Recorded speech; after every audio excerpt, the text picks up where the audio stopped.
penses qu'il manque d'espace médiatique justement pour ce brassage d'idées-là? Tu sais, toi, tu participes à l'émission C'est fou, que j'aime beaucoup, qui est une émission très importante, je trouve.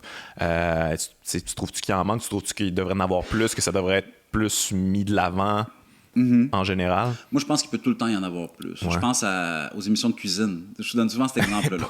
Non, mais moi, j'irais jusque-là. Tu sais, pourquoi est-ce qu'à la table serait fou, Christian Bégin, là, quand il est en train de faire des pâtes, whatever, il n'y aurait pas un philosophe au bout de la table pour dire la philosophie des pâtes. Puis oui. quelque chose autour de n'importe quelle émission d'affaires publiques, la semaine verte, des affaires comme ça, là, qui a un moment de réflexion. Puis là, c'est malheureux, on perd Second Regard ces jours-ci, qui est un peu l'équivalent, à mon sens, de C'est fou, mais à la télé. Ouais. Mais il peut y avoir dans n'importe quel débat le philosophe assis au bout de la table qui va pas avoir réponse à tout. C'est pas ça l'idée. C'est juste qu'il va amener un autre point de vue, qui va élargir la chose. Puis s'il y avait plus de place à ça, tout le monde en sortirait gagnant, puis ça permettrait justement de démystifier un petit peu c'est quoi la philosophie. On parle de pelleter des nuages. Bon, mais OK, comment ça se fait qu'il y a tellement de monde que le seul but dans la vie, c'est d'arriver à vendredi? Puis le week-end, c'est là que ça se passe. Bon, mais moi, comment je vois la philosophie, puis la réflexion, puis le monde intellectuel, c'est que ça soit vendredi tout le temps.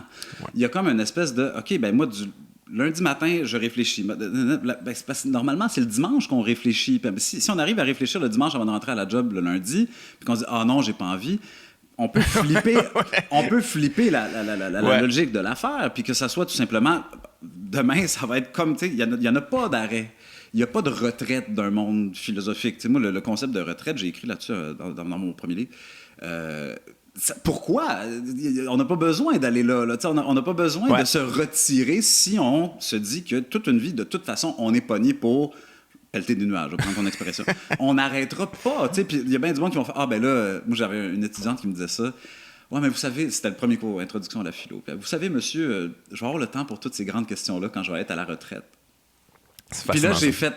Mais ça va on servir à tout, quoi? Là, puis on jase de ça pendant les 20 prochaines minutes. Tu sais.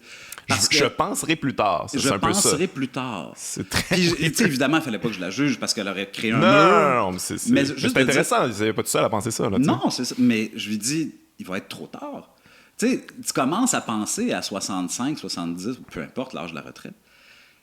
T'aurais pu penser à tout ça avant puis dire ben là peut-être que 35 ans mes 35 ans que j'ai passé à faire X, j'aurais fait, puis peu importe c'est quoi X, là, j'aurais fait complètement d'autres choses.